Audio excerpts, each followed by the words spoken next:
Welcome to my class. Number system की series में आज हमारी अगली वीडियो में हम देखेंगे। कल हमने क्या देखा था कि हमने संख्याओं के बारे में डिटेल से डिस्कशन किया था। आज हम उसी कंसेप्ट में आगे चलते हुए आज हम भाजक पर आगे डिस्कस करेंगे। भाजक क्या होते हैं, जैसे कि मान लीजिए कि हमने संख्या ली 15, तो 1, 15, 3, 5 ये ऐसे पद हैं जिन पदों का इस संख्या में भाग चला जाएगा। उन्हें क्या कहते हैं, भाजक या डिवाइडर, या इन्हीं को कहते हैं गुणनखंड। तो हमें देखिए गुणनखंड चाहे पूछे चाहे वो भाजक पूछता है, हमें इसी तरीके से क्वेश्चन को सॉल्व आउट करना होगा। इस क्रम में देखते हैं क्वेश्चन नंबर 1। आप लोग थोड़े ध्यान से देखते रहिए। मैं वादा करता हूँ 0 से टॉप तक आपको लेके चलेंगे, चाहे वो स्टेट लेवल का एग्जाम हो, चाहे यूपी पुलिस कांस्टेबल, लेखपाल या आरआरबी, आरआरसी, कोई भी एग्जाम हो या एसएससी का एग्जाम हो, हम आपके एक एक कंसेप्ट को आसानी से पूरा कराएंगे। आपको केवल साथ साथ रहकर के इस प्रकार से करना है कि जैसे कि पहला क्वेश्चन आपने देखा, सॉल्यूशन देख लिया, दूसरे क्वेश्चन खुद से बनाने का प्रयास कीजिए। वीडियो को पॉज कर लीजिए, बनाने का प्रयास कीजिए, नहीं आ रहा तो देख लीजिए। इस क्रम में आपको आगे चलना है। चलिए देखते हैं पहला क्वेश्चन। पहला क्वेश्चन देखिए, यहां से खाते कुल भाजकों की संख्या ज्ञात करना। 18 की कुल भाजक देते हैं, तो इसके पहले में क्या करना, फैक्टर करना। 2 या 6 या 18, इसे क्या लिख सकते हैं, 2 की पावर 1 इंटू 3 की पावर 2। अगर इधर देखेंगे, ये देखिए मैं फार्मूला बना दिया है। ये क्या है, घात प्लस 1 इंटू घात प्लस 1 डॉट डॉट डॉट, यानी जितने पर होंगे वैसे ही करेंगे। हमें यहाँ पर बेस से कोई मतलब नहीं, हमें सिर्फ और सिर्फ घात देखनी है। तो घात क्या हो जाएगी, 1 प्लस 1 इंटू 2 प्लस 1, तो ये कितना ये हो जाएगा 2 इंटू 3, यानी कि आंसर क्या है 6। अब हम इसी क्रम में नेक्स्ट क्वेश्चन को देखें तो 36 के फैक्टर्स क्या होते हैं, 2 दूनी 4, 3 12, 3 36। 2 की पावर 2 इंटू 3 की पावर 2 बराबर 2 प्लस 1 इंटू 2 प्लस 1 बराबर ये क्या बन जाएगा, 3 गुना 3 बराबर 9। यहां पर अगर देखते हैं 100 के लिए, तो 100 के फैक्टर क्या होते हैं, 2 दूनी 4, 5 20, 5 100, यानी कि 2 की पावर 2 इंटू 5 की पावर 2, यानी कि 2 प्लस 1 इंटू 2 प्लस 1 बराबर 3 गुणे 3 बराबर 9।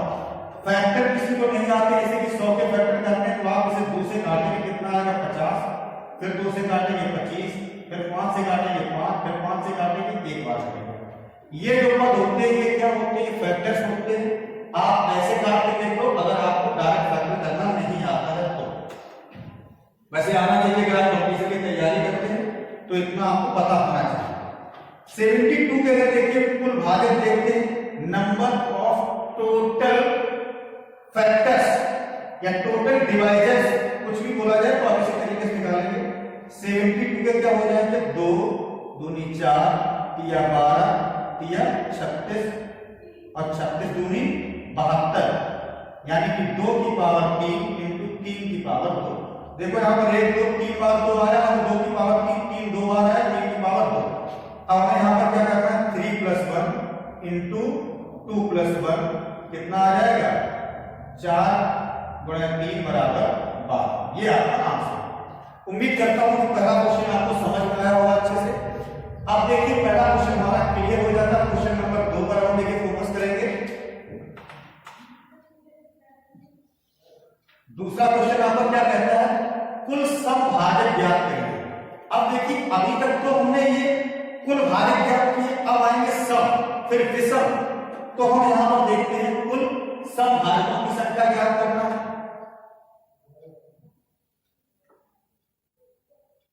तो देखो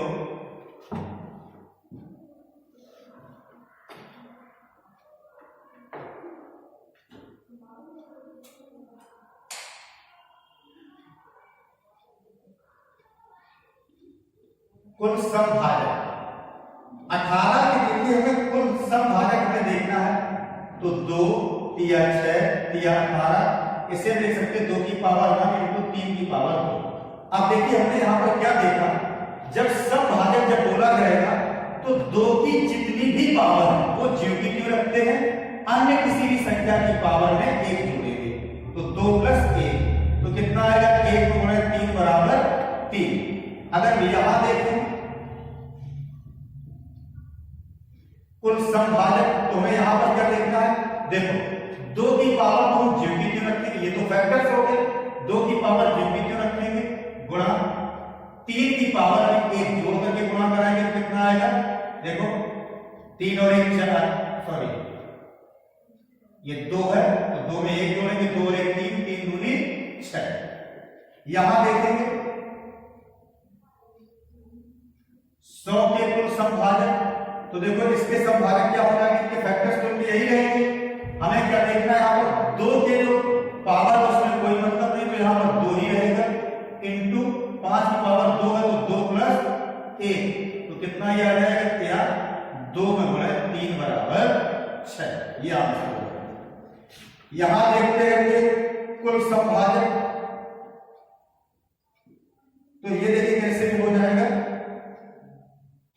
2 की जो पावर है उसे ज्यों का त्यों रखेंगे एंड अन्य किसी भी संख्या की कोई पावर है उसमें हम 1 ऐड करेंगे, तो 2 + 1 तो 3 और 3 गुणा करेंगे कितना आएगा, 9। ये आपका आंसर हो जाएगा।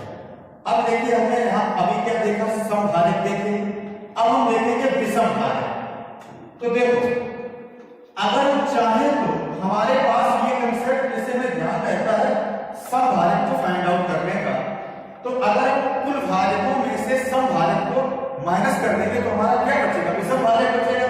लेकिन हमें करना क्या है, हम अब अलग तरीके से भी अलग तरीके में दे रहे हैं, जैसे भी आप चाहो वैसे निकाल सकते हैं। जैसे क्वेश्चन मान लीजिए कि सेम यही है, तो देखो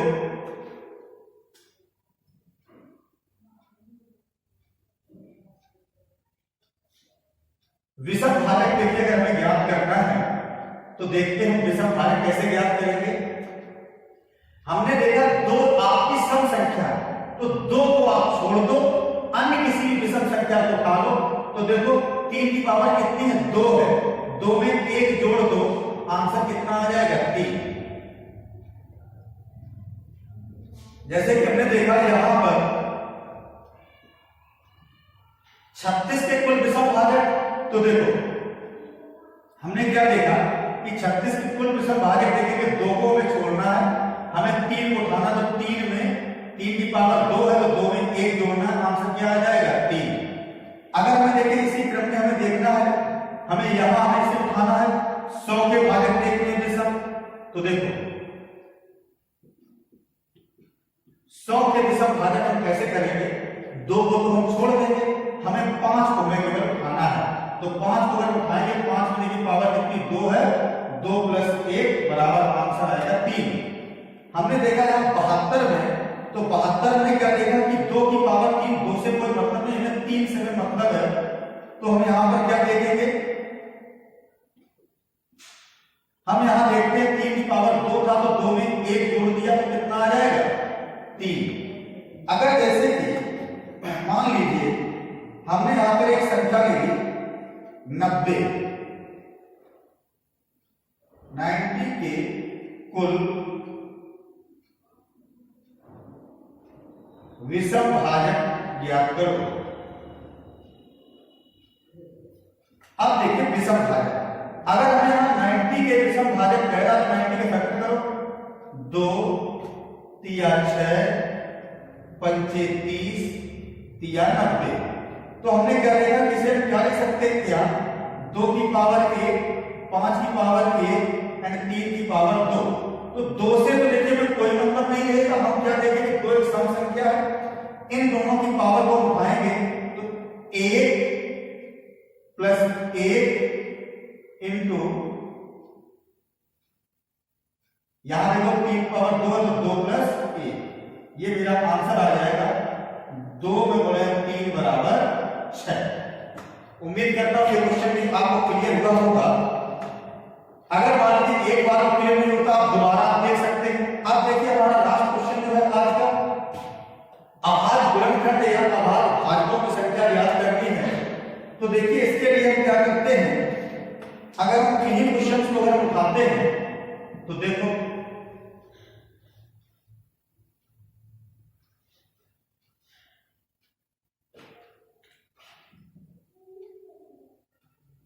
अभाज्य गुणनखंड। तो देखो 18 के फैक्टर क्या बनेंगे, 2 तिया 6 तिया 18, यानी कि जितने पद हैं उतने ही गुणनखंड होंगे। तो 1 2 3, आंसर क्या आ जाएगा 3। 36 के अभाज्य गुणनखंड, अभाज्य गुणनखंड, तो 36 के देखिए फैक्टर करेंगे, 2 दूनी 4 तिया 12 तिया 36, 1 2 3 4, 4 पद हैं तो आंसर आएगा 4।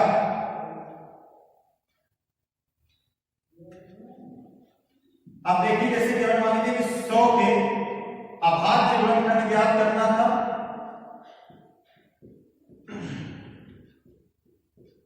अभाज्य गुणनखंड, तो 100 के फैक्टर किए 1 2 3 4, 4 पद है तो इसका मतलब आंसर आएगा 4। हमने देखा, हमें देखना है 72 के अभाज्य गुणनखंड। तो देखो 72 के अभाज्य गुणनखंड अगर हम देखेंगे,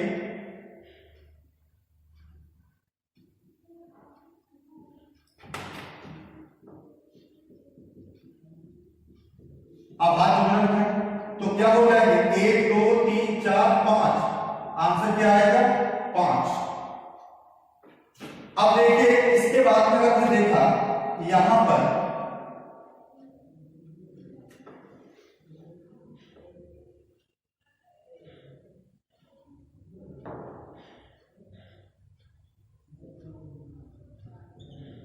अभाज्य गुणनखंड,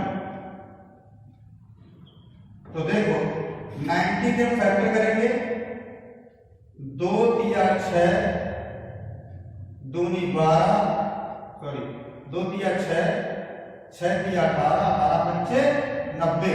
तो हमने क्या देखा कि यहां पर 1 2 3 4, 4 पद है तो इसका मतलब आंसर आएगा 5। इसमें भी देखिए अगर आपसे ये पूछा जाता है 90 के अभाज्य कितने प्रकार के गुणनखंड होंगे, 90 के अभाज्य कितने प्रकार के गुणनखंड होंगे, या ये कहा जाता है 90 के रूढ़ अभाज्य गुणनखंड ज्ञात करो, तो आपको क्या देखना है कि एक प्रकार की संख्या चाहे जितनी बार आए उसे केवल एक गिनेंगे। जैसे कि क्वेश्चन ये है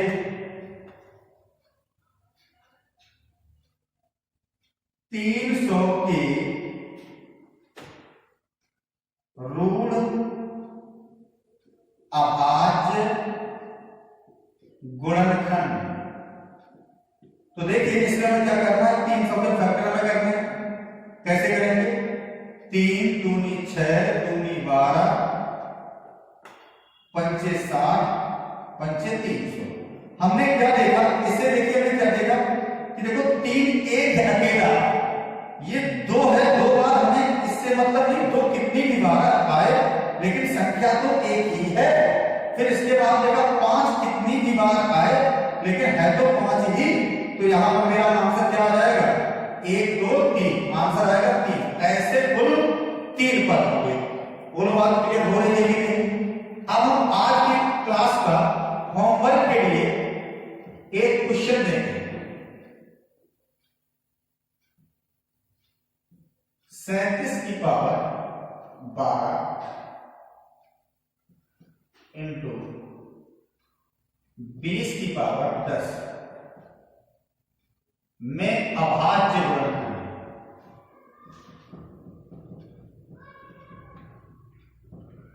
दूसरा, इसमें हम थोड़ा सा और डिस्कस कर लेते हैं। ये तो होमवर्क होगा और हम थोड़ा डिस्कस कर लेते हैं। जैसे कि मान लीजिए कि 12 की पावर हमने लिया 7 के अभाज्य गुणनखंड। अभाज्य गुणनखंड तो 12 की पावर 7 को क्या करेंगे, हम 12 की पावर 7 रखेंगे और इसके बाद में हम इसके करेंगे फैक्टर। 2 दूनी 4 तिया 12 और उसकी पावर 7। हमने क्या देखा, देखिए इसका मतलब क्या होता है 2 की पावर 7, 2 की पावर 7 और 3 की पावर 7। तो हमें यहां पर क्या करना क्या है, हम देखेंगे 1 2 3 पद है तो यहां हम क्या करेंगे 3 × 7 बराबर 180। ये मेरा आंसर आ जाएगा। जैसे कि एक और हमने क्वेश्चन लिया, हमने लिया 18 की पावर 12 के अभाज्य गुणनखंड। तो देखो इसमें हमें क्या करना है, 18 की पावर 12 को देखेंगे 2 तिया 6 तिया 18, इसकी पावर 12। अब यहां देखते हैं 1 2 3 पद है, तो आपको करना क्या है, 3 गुणे 12, आपका आंसर क्या आ जाएगा 36। उम्मीद करता हूं आज क्लास में आपको चीजें समझ में आई होंगी। देखिए ये क्वेश्चन आपको करना जरूरी इसलिए है क्योंकि अगर आप मान लीजिए कि इसे सॉल्व करने के बाद में आंसर अगर आप कमेंट में लिख के डालेंगे तो हमें ये पता चलता है कि हमारी मेहनत से आप लोगों को बेनिफिट मिल रहा है, आप लोगों को क्लास समझ में आ रही है। और अगर क्लास अगर समझ में आ रही है, आप लोग आंसर दे दें तो हमारा भी हौसला बढ़ता है और हम भी अच्छे से अच्छे क्वेश्चन लाने की कोशिश करेंगे। और एक बात ध्यान रखना, आपको कुछ भी एक्स्ट्रा करने की जरूरत नहीं है, हम आपको अर्थमेटिक से लेकर के एडवांस तक पूरा मैथ, साथ ही साथ पूरी रीजनिंग, चाहे वो लॉजिकल हो, चाहे वो वर्बल हो, चाहे नॉन वर्बल हो, जो भी है पूरा का पूरा हम कंसेप्ट यहाँ पर सब लेकर के आएंगे, सब पूरे कंप्लीट कराएंगे। आपको बस मेरे साथ साथ मेहनत करनी है और इसके बाद में प्रैक्टिस सेट या किसी बुक से आपको प्रैक्टिस करनी है। कोई क्वेश्चन कहीं पर नहीं बनता है, आप हमें बताएं, कोई हम एक क्लास सप्ताह में डाउट क्लास भी रख लेंगे, कोई इशू नहीं इसके लिए नहीं है, लेकिन आप लोग ईमानदारी से मेहनत करिए। बेस्ट ऑफ लक, मिलते हैं नेक्स्ट क्लास में, आपके सफल भविष्य की कामना करते हैं।